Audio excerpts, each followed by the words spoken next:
I know I'm a little late to jump on the Shield hero hate train, but that's because I didn't want to hate it. I loved Season 1 of Shield Hero. The premise itself, nothing special, but I loved seeing a main character dislike the world he was summoned to and constantly have to battle with the hate inside of him. The leveling system's easily my favorite in any video game styled isekai, and then you got Raphtalia, who's an absolute treasure and should be protected at all costs. And of course, can't forget the absolute Sigma energy from Naofumi legally changing the name of the king and princess to Trash and Bitch. You know, what's not to love? Season 2. That's what. I watched it, and I wish I didn't watch it. That shit was ass. It's, really shit. There's very few positives that came out of Season 2, and I think that equates to one big reason. It was rushed.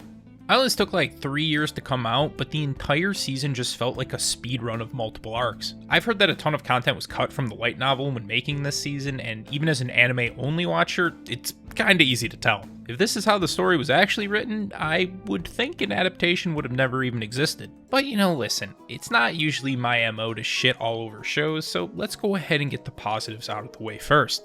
Kevin Penkin.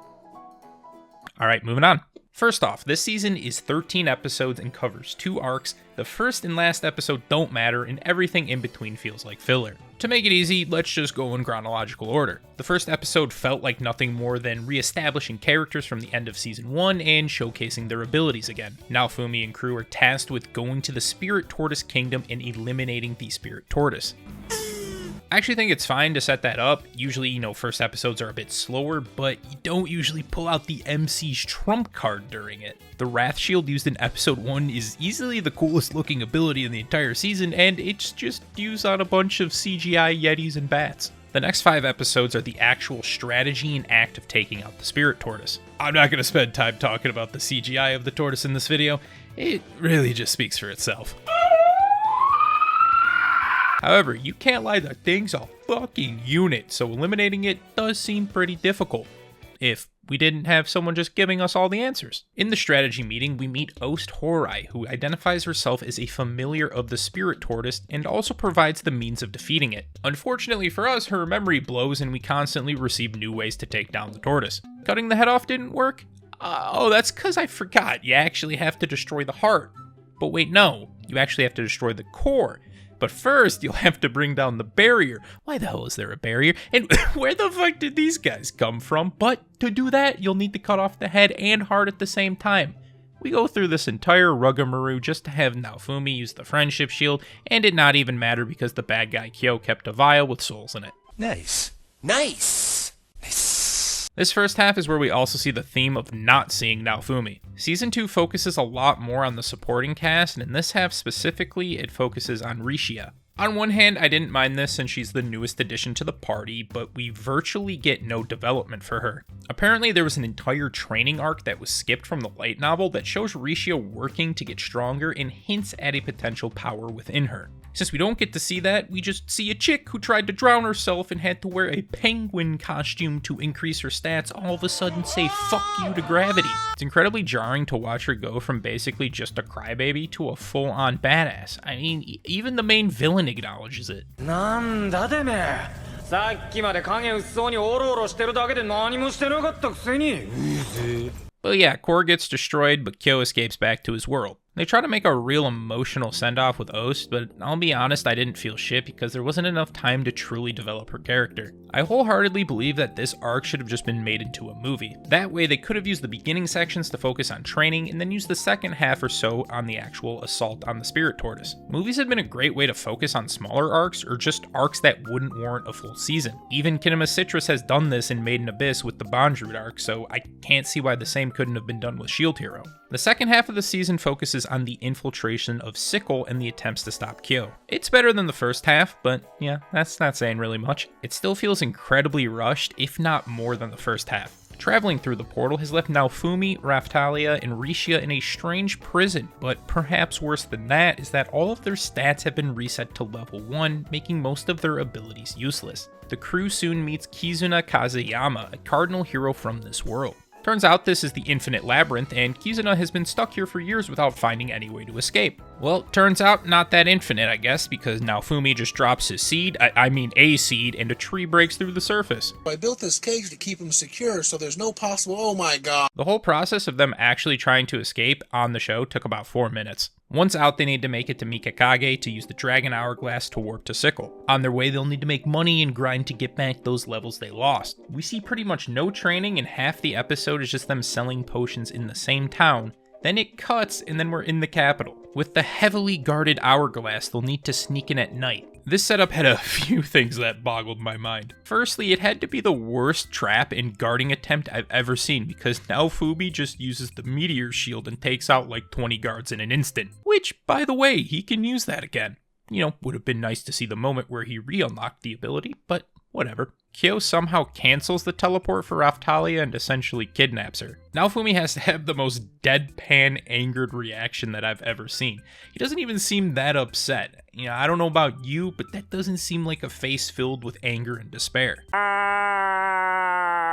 I was 100% expecting his hate to build up here and him summon the Wrath Shield, but instead he just kind of accepts it. Next episode, Naofumi and Kizuna use their Pokemon to figure out where Raphtalia and Glass are at. Conveniently, they both happen to be in the exact same place, but even more conveniently, Philo is also there. I just gotta point this out real quick too. When Naofumi is running, his interface shows him at level 35. The beginning of the previous episode showed him at 9, so we missed him regain 26 levels of strength. But yeah, Naofumi's Philolial sense is tingling, and he comes to find Philo being used as a slave for entertainment. Oh boy, he's pissed. Now this is where it's gonna happen. He's gonna fuck shit up, pull out the Wrath Shield, and nothing happened. Yet again, another badass moment ruined by the power of friendship. Rishia just says no, calm down, and he does exactly that. I think the more people added in Naofumi's party, the more I'm gonna dislike the show. I loved the him against the world dynamic and choosing to do things how he saw fit,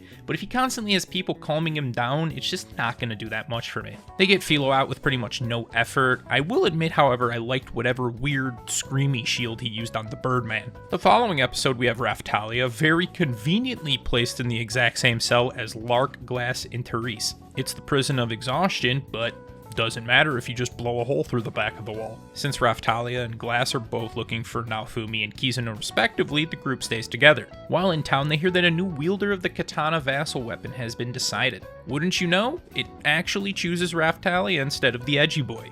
This is a pretty easy thing to predict, but man, this scene in particular was very jarring. Kazuki walks up to the sword, it glows green, then it just cuts to Raphtalia holding the sword, and then cuts again to her running away. Why she chose to run away rather than flee with the others? No actual clue, but of course she stumbles on a lady who serves the katana vessel, and after a few tasteful scenes, she has new clothes and is incredibly strong. She commits multiple felonies by killing some clearly endangered white tigers, but uses too much energy and is about to die. But of course, Naofumi sweeps in and everyone is together again. The start of the next episode was probably my favorite part of the entire show, but of course have to mention, Naofumi, now level 75. I don't even know why they set them back to level 1 because it really hasn't seemed to matter, but you know, I digress. The dope part was when Raphtalia left a wound on Kazuki that would open if he moved.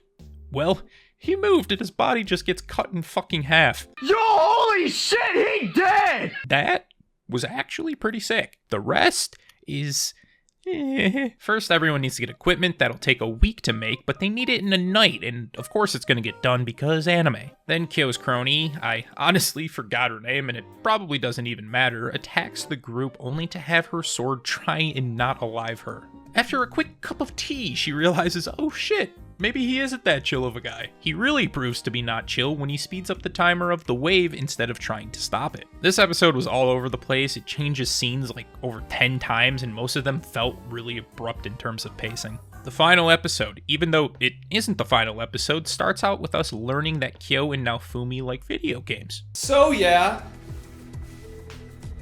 I'm a gamer. We normally would have a pretty difficult situation on our hands, but since we've recruited the second in command to Kyo, it's pretty easy to find out exactly where he's hiding. His defense party kinda blows, and Raphtalia and the others just kinda body them. Now we have our final fight with Naofumi and Kyo, and oh boy, this has gotta be it, right? Kyo's a pretty big instigator, so it doesn't take much to bring out that hate within Naofumi. Finally, We're about to have a sick-ass fight. He powers up a bit too much and gives into his shield and loses all control. But he do be speaking facts.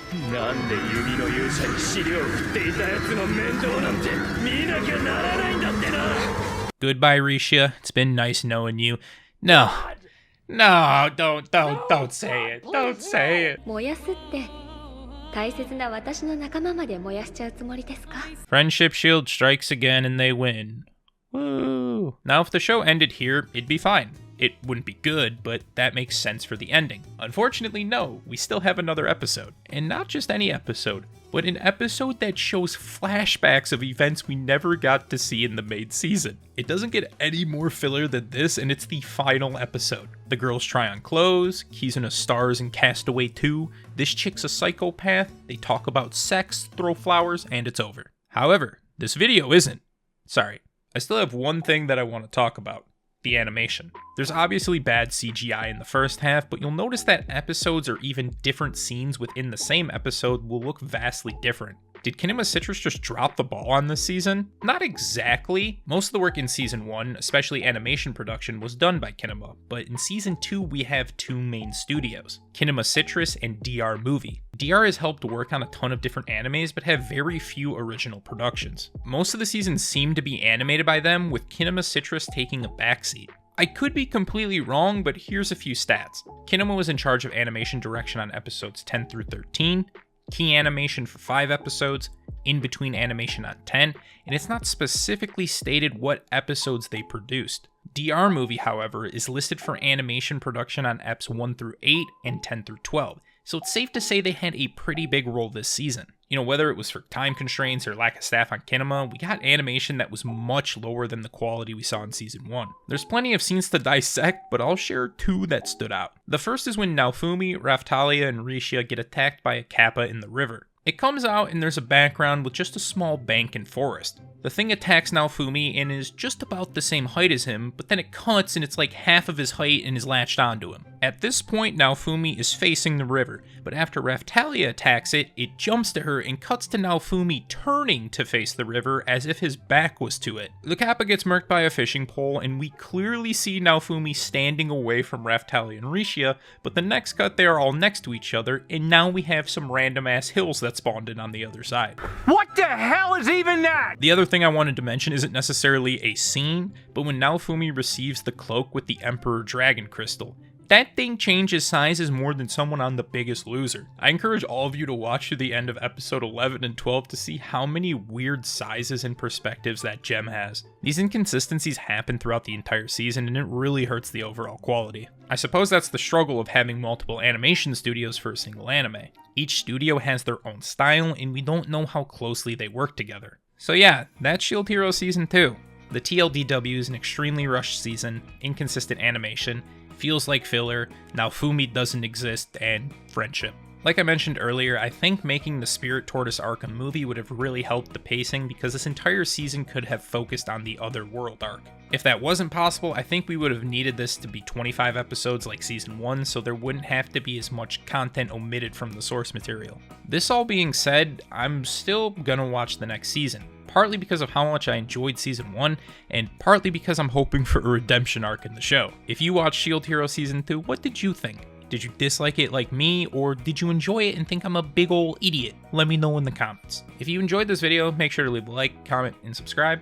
If you want to support me further, you can find my Patreon in the description. There's a bunch of cool tiers and incentives you can unlock, like exclusive content, Discord rewards, picking stream games, early access, or even receiving shoutouts at the end of my videos like Little PK, Nova, That Rat Murrow, Peppy Jewel, Nicholas Gutierrez, Tech Rob, Shaky Pants, and Chupa.